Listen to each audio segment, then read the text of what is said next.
So welcome back to XJW Silent No More. We are continuing our discussion with my good friend Fiona.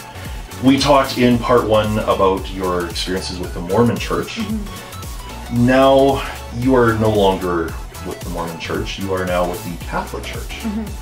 So I do have all kinds of questions and a little bit of background for my viewers here. So Bruce, my childhood abuser that calls himself my father, he was raised as a Catholic, and at the age that you were attending the Mormon Church, he was converting away from Catholicism to join the Borg, Jehovah's Witnesses. And nowadays, anytime anything with the Catholic Church comes up, you can actually see a dark storm cloud appear over his head. He has no love whatsoever for anything Catholic.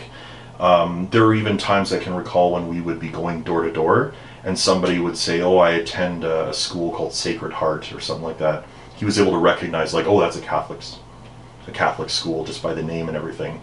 And you kind of see a change in his demeanor. So he has some anger issues about the Catholic Church. And honestly, the Watchtower Babble and Crap Society does as well. They take every opportunity that they can to poke fun or criticize, point the finger, you name it, at anything to do with the Catholic Church in particular.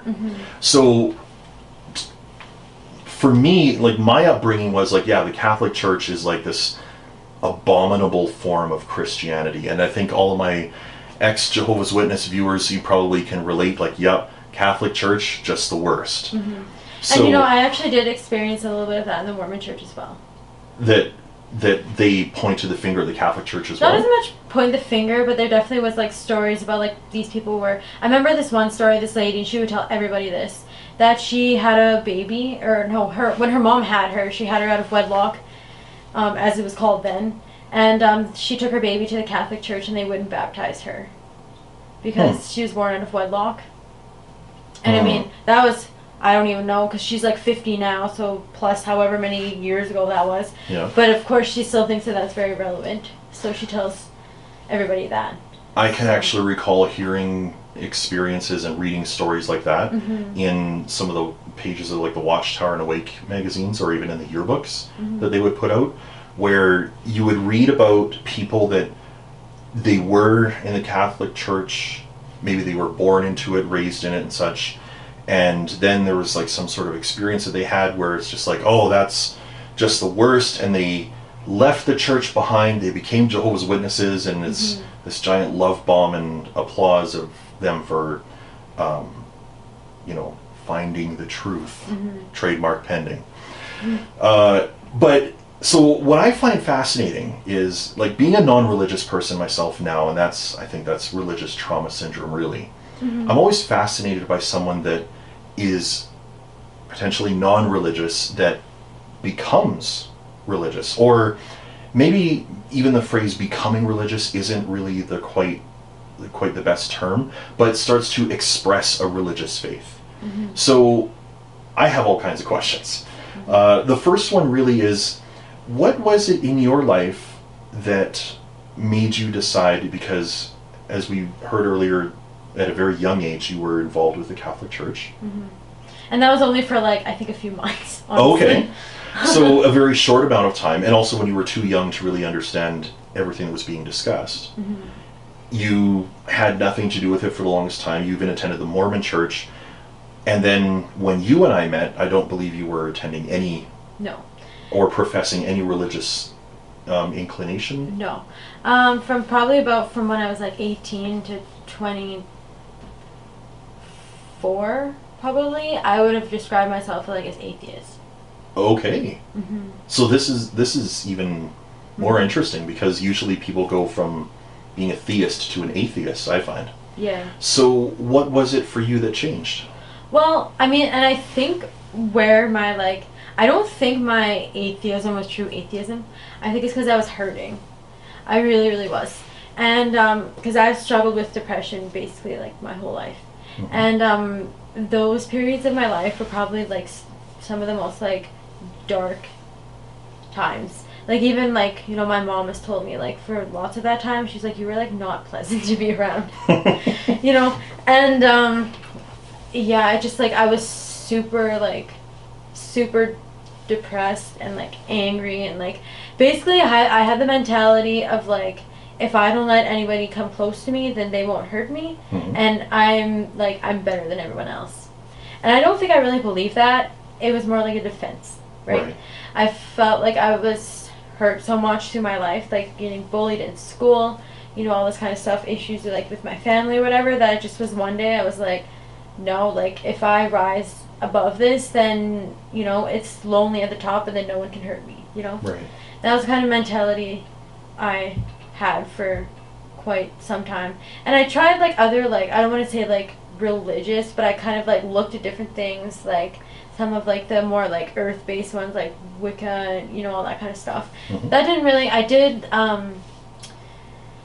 attend a Wiccan group a couple of times, but that really did not sit with me at all, like with the gods and goddesses and moon phases and nature and all that kind of stuff. It was like, I don't... That didn't resonate with you. That didn't resonate with me. And my depression kind of got to the point where I actually ended up in the hospital for a weekend. And that's when I actually started going to church. And honestly, like, to this day, even still, I can't fully explain why. Just something kind of clicked in you that weekend? Yeah. Because prior to me going in the hospital, and prior to me stepping into any church either, I was watching a show once where they were, like, dealing with, like, with Catholic stuff, and I saw a rosary. And I remember my aunt giving me a rosary when I was young, and I just thought it was like a necklace. And I was like, okay. And then I Googled it, and how to pray a rosary. And I thought it was this really super, like, long thing, and I looked at it, and I'm like, I would never be able to memorize that, because that's insane. But then I took it on, and I don't know why, because I didn't believe in it. But I did, and then I found that I was able to learn it, and I was like, okay, so I know the rosary, but I'm not Catholic. Like, what sense does that make? And that, it was just before Christmas, actually, when I was in that hospital, in the hospital in 2017. That was when I decided to start going to church. And I remember the first time going, I was like, I'm going to church. And my mom was like, why? And I was like, I have no idea. Because I didn't know. And it was definitely a struggle for me at first. For probably the first, like, 6 months, I'd say. Like a struggle for the first 6 months of you attending? Okay. And so you attended these masses? You attended Mass, not really knowing why you wanted to be there, but at the same time there was something about it that was resonating for you. Now, I know that this is skipping ahead a little bit, but we'll come back. Looking back on that now, do you feel that there was a sort of like a Holy Spirit operating on you, or like that God was calling you to Him in some way? I really feel that, like, what we describe as the Holy Spirit is present with everybody all the time. I think it can be stronger at some points of times than others. I think, honestly, that, like, what I went through was all so that I could understand what it feels like to hurt like that. And I think that it kind of got to the point where, you know, He was like, okay, like, she like, physically can't take any more by herself. Like, so I think that's kind of, I mean, I definitely think that we all have, like, special, like, callings, or, like, you know, I think even if somebody is atheist, I think that, like, what you would call, like, the Holy Spirit can still, like, work with people, because I feel like God doesn't want anybody to, like, you know, I feel like there's guiding in everybody's life, you know, whether you want to call that the spirit or your conscience or whatever. Like, I do think that that can be present in anybody's life, whether you're religious or not. But I definitely feel like, I felt like I was getting some kind of, like, comfort. Okay. When somebody gets called on for the first, say, few times as somebody, you, like, if the witnesses call on their door and start preaching to them, leaving the Watchtower and Awake magazines, there's usually some sort of thing in that person's life that the witnesses are taught to look for, and then sadly exploit. maybe a loved one has passed away. And so, great, we can talk to them about the resurrection hope and so on. Did you find that there was somebody in the church that kind of took you under their wing in some respects? Maybe my aunt. Okay. But I think, I mean, we were related, so I don't know if that really counts. But one thing that is definitely is not a strong part in the Catholic Church, especially in North America, is that like finding new people and hooking onto them or whatever. And sometimes that's good, and sometimes that's bad because you want to feel like welcomed, right? Mm-hmm. So definitely that is a problem, I think, in a lot of Catholic churches, honestly, that people come in there and they're focused on whatever, and they don't, it's not that they're like ignoring you, but they just don't even notice. Yeah. You know? And so for the first few months I was going, nobody really talked to me except for to say that I was Kathy's niece. And that's something that has been with me for a long time, because I worked at Scotiabank for 6 years, where my aunt also worked. So in all my Scotiabank career, I was Kathy's niece. And so then when I went to the church where she attended, same thing, I'm Kathy's niece. And that's something that I think has been part of me for so long that I just was kind of used to it, being under her, like, her shadow in a way. Mm-hmm. But other than that, there was nobody that really came to talk to me at all. Okay. Mm-hmm. Did you... At least for the first few months. For the first few months. Mm-hmm. So what was it that changed? Like, was what changed was I started going to a different parish. Oh. It was still Catholic, mm-hmm. because I knew that was what I wanted to. But I wanted to attend this different parish where there was a group of religious sisters working there, and I thought that they'd be really interesting to meet. Mm-hmm. So I went to that parish, and I found in that parish that everybody was extremely welcoming. Oh, okay. Because they would have, like, you know, hospitality after Mass.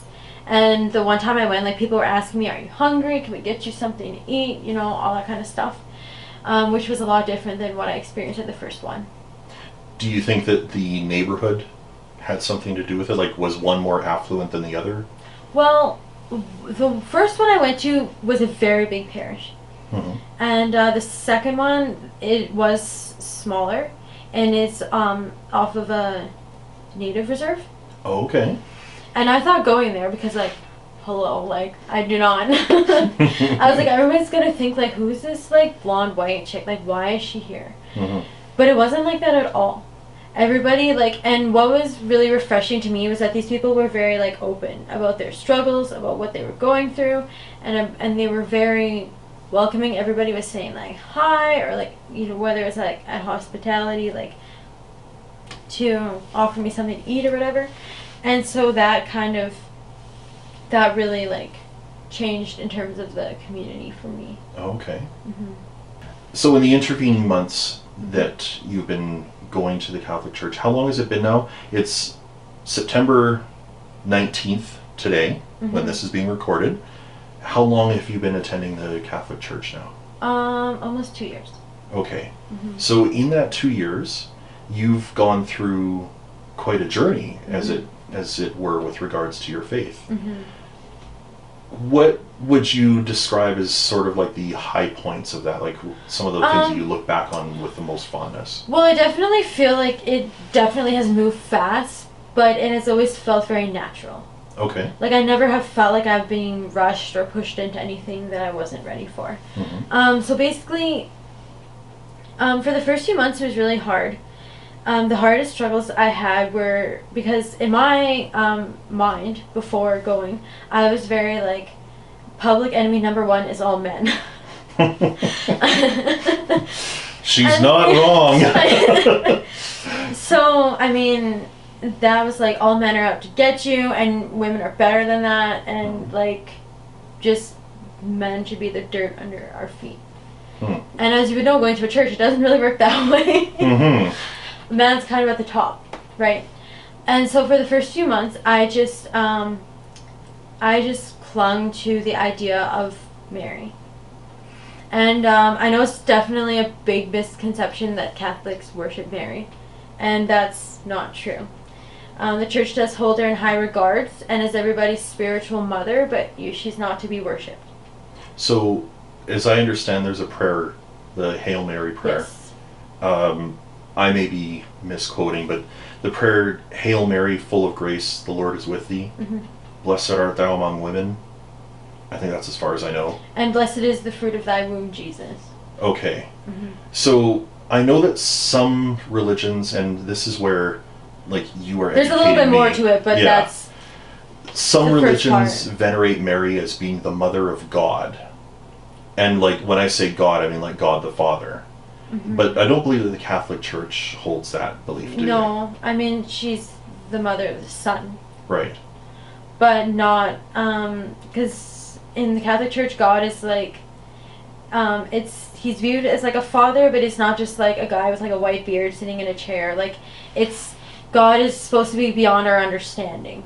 Mm-hmm. Of like being necessarily like, it's like he's like a father, but not in the sense of like we would have a father here. Mm-hmm. Like, it's kind of like past our understanding of that, mm-hmm. of what humans can conceptualize. Okay.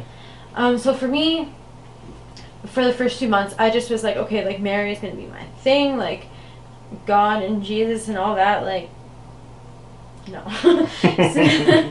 Just stay away from me. Mm-hmm. You know, and but the Catholic Church's belief is that like Mary she's our spiritual mother, but her purpose is not to be worshipped. Her sole purpose is to lead people to her Son.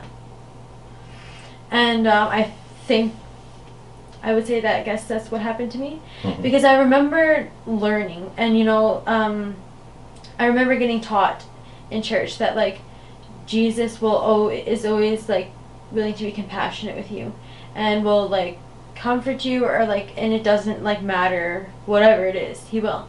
And I didn't understand that because I've never really been shown that. Mm-hmm. In terms of coming from like a male figure.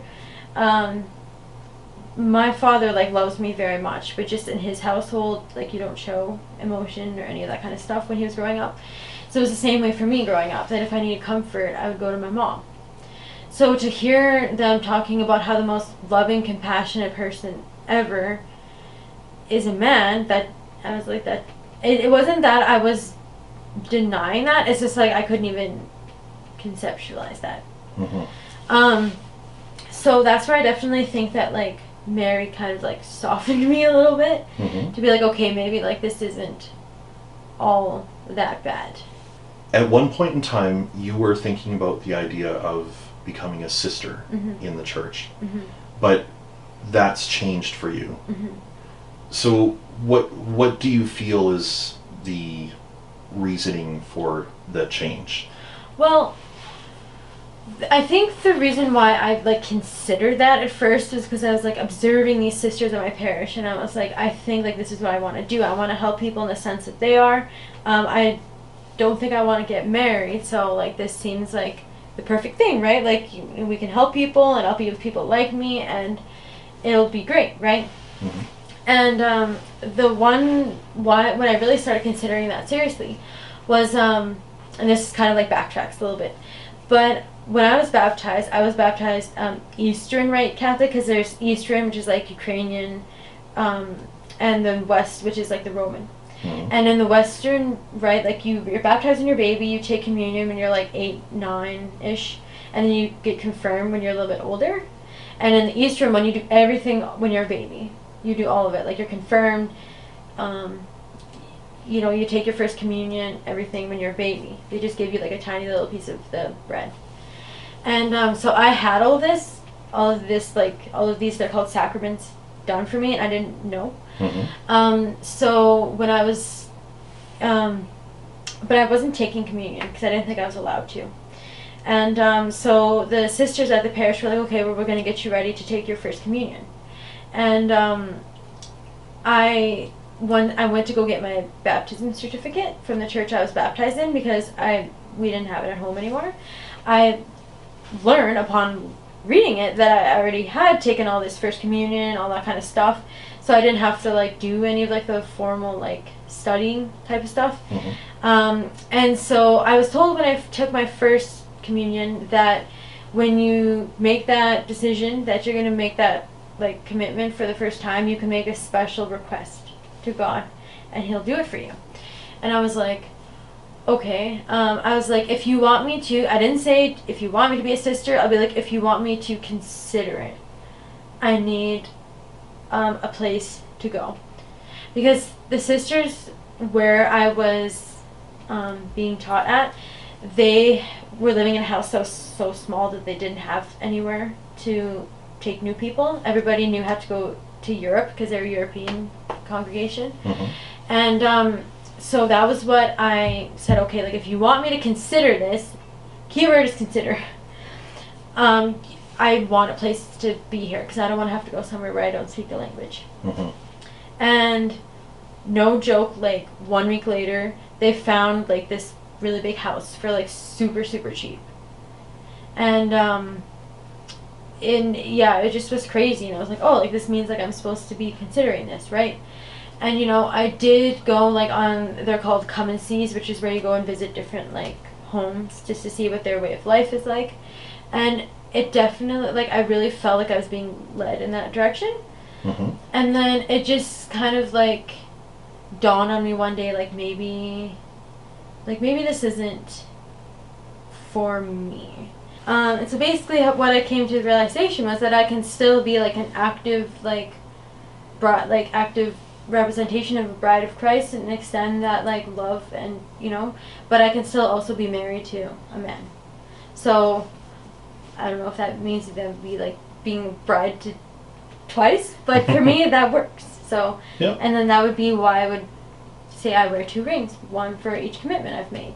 Because for me, like, a ring is just like a symbol that you've made a vow, right? Whether it's a wedding vow or vow to whoever. So if I have rings on both hands, just because I made different vows. It's a different kind of vow, and to a different being, basically. Mm-hmm. I mean, really, the way, even as an ex-witness, mm-hmm. that still makes sense. I mean, all Jehovah's Witnesses, when they get baptized, it's supposed to be like their dedication mm-hmm. to serve Jehovah mm-hmm. in whatever way they possibly can. Mm-hmm. But that doesn't preclude them from being married to somebody, right? And also having a certain level of devotion to that person as well, like in the marriage arrangement. So. And just one of the last thing I wanted to like say with that is just because like in terms of like, I know some people might not be totally familiar with that means, but when you say bride of Christ, it's not like a bride in the sense of like how you'd be married to somebody here, because it's not supposed to be like a sexual romantic thing. It's just supposed to be like a union, mm-hmm. like a complete union with somebody, right? It's not like going to be like a, you know, like how, you know, you, even if to say that you're a bride of Christ, you would not act towards Jesus the way you would toward your husband, because it's a different kind of bridal imagery, right? Yeah. So that's just one thing I just wanted to make sure that that's understood, that it's not supposed to be like, and it's not supposed to be like seen as like, okay, well, like if the whole church is the bride of Christ, like it's not like some like creepy like sister wife thing, like it's you know, like yeah. it's more, and I think where that imagery comes from is because back in those days, because you know, Paul was the first one to talk about this bride thing, right? And mm-hmm. at that time, like the closest union that you could have to somebody was being married, right? So I think that's where they get it from, and for me that would just make sense. And I mean, who wouldn't want to be a pretty bride? Yeah, right? Right? So has always kind of like resonated with me, and it still does. And yeah, that's where I will still, you know, wear my ring and proclaim that. And you know, like if I were to get married to somebody, they would just like have to accept that, because yeah. I'm not gonna leave Jesus for you, like yeah. That's fair. Like, yeah. So that's kind of where that resolution came from. In a world using your movie trailer voice. Yes, my epic voice. In a world that it tends to be more secular mm-hmm. and less religious mm-hmm. and so on, as I've discussed with you in the past, there's different factions of X witnesses, and well, let's just say that there's different factions in the world, whether you're a former Borg drone or not. Theists, atheists, agnostics, conspiracy theorists, you name it. As someone who is religiously inclined, and me who is not religiously inclined, at least not at this point in my life anymore, how do, in your best opinion, how do you relate to people that are not religious? And not just in the sense of like, well, I don't really practice any religion, but like, you know, full-on atheist.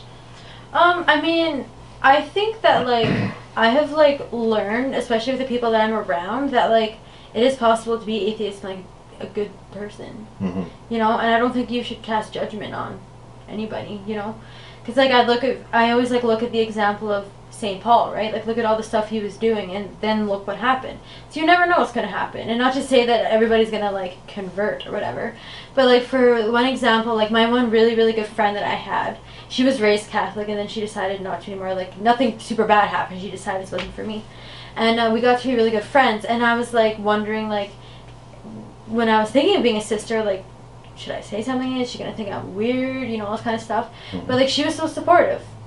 And, you know, she was like, I think that's great. And if that's what you want to do, I totally support you. So I definitely think it is possible for, you know, religious people and atheists, or even if you're just agnostic or whatever, to be really close. I mean, look at us, really, right? We've never fought yet. No, I'm just kidding. Put them up. But, or even, like, I know there's, like, this age-old Catholic versus Protestant thing or whatever, you know? But, like, my one good friend that I was telling you about, this Pentecostal, me and her have great conversations. And I'll say stuff to her sometimes, and she'll be like, I never thought about that. Or she'll say something to me, and I'll be like, I never thought about that. And we get along great, and we're super supportive of each other. She's been to Mass with me. I've been to her services. So, like, I definitely think, like, still goes back to, like, you can put whatever rules in place you want, but at the end of the day, you have to go back to original, like, groundwork of what Jesus taught. Like, love your neighbor like yourself, love your enemies, love everybody. And that's not always easy. Like, sometimes I get mad at people. Sometimes I get frustrated, you know? And so it's not like that just because you decide that you're going to be Catholic or Christian that everything is roses all the time. Because life still gives you suffering. And, you know, I still, like, to be honest, I still suffer with depression, you know?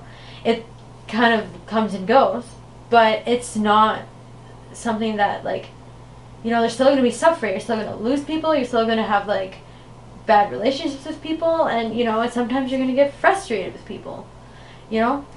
So it's not to say that it's always easy, and it's not to say you always want to, but, like, you still have to try. Yeah. You know? And even if you don't, even if you lose your temper, which everybody does, you should, instead of just being like, oh, well, I'm just going to ignore them now, like, be like, I'm sorry, this is what happened, like, I'm sorry, like, what can I do so that it doesn't happen again? Yeah. Which it probably will, because we're human. Yeah. In the end, that's really what we all are. Like, yeah. You know, I think that's a perfect sentiment to have. It's like, we're all human. Yeah. And just, you know, getting back to basics, just love one another, even your enemies, try and respect each other. I mean, that's what it boils down to. Yeah, absolutely. And, you know, that's just it. Like, it's easy to, I know there's one part of the Bible, and you're so much better at the Bible than I am, but when Jesus is talking about how, like, you know, like, you should lend money to people that you know might not be able to pay you back, instead of just the people you know. Yep. Because loving people that love you back, or that can pay you back or whatever, that's easy. Yeah. But it's loving the people that might not necessarily love you back, or the giving charity to somebody, and not to say money necessarily, but like even charity. Being charitable to somebody that you know is not going to give it back, still do it. Yeah. Because it shouldn't be about what you get out of it. Yeah. It should be just not being a dick to somebody. Essentially, yeah. You know? I don't think that's exactly what he said, but you know, actually, I'm gonna enhance that a little bit. Okay, like there's the idea of not being a dick to somebody, but then there's the idea of actually just, as Bill and Ted said, be excellent to each other. Yeah. You know, like, isn't that in the end, like, that's really what Jesus was trying to tell people. Yeah. Stop judging. Stop being, like, you know, to the Pharisees, like, you know, stop being so power hungry, and just be excellent to each other. Love each other. Mm-hmm. You know, and that's the sign of Jesus followers, like people that love each other just as he loved people. So. And I found that that's the biggest thing that changed in me since becoming religious, is that, like, not even, like, I don't even find it as hard. Like, I think I've been, like, more or less compassionate my whole life, but especially going through that dark period where I didn't want, you know, like, I didn't want to be involved with, like, anybody, and I'm just like, everybody leave me alone, and, like, emotions are stupid, but, like, you just find that when you make that decision, like, your heart just, like, opens up towards, like, everybody. And, you know, like, I'll see even sometimes, like, walking down the street downtown Edmonton, and there's, like, these hobos and stuff, and they're begging for money, and you can see they're all strung out on drugs and stuff, and most people are like, oh, like, stay away, blah, blah, blah. My heart just goes out to them, you know? Or, like, I remember going to a hockey game, and the homeless people like to congregate around there to see if they can get money or whatever, and everybody was, like, avoiding this one guy because he was, like, sitting there in his Oilers jersey asking for money, and most people were like, oh, and I almost cried for this guy. And, you know, and not to say that I always, like, deal with these things, because I should give more of myself to these kinds of things, but even just, like, in a sense of what you feel, like, you feel your heart changing towards people, and, like, you always see, like, when someone's being a jerk to you, you see beyond that, like, oh, like, they're going through this, or they're going through that, or, like, you see, like, the heart of things more, I guess. And not to say that you have to be a religious person to do that. Just for me, since becoming, that's the biggest change I've noticed in myself. That my compassion has, like, opened up to, as best I can, to everybody. Yeah. Well, thank you so much for spending time with me today. This was an absolute treat, and I hope that everybody else enjoyed. Fiona, it has been awesome to have you on the show. Thank you. I look forward to doing other interviews like this as well. Let me know in the comments if you enjoyed it, if you have any other questions that you would like answered.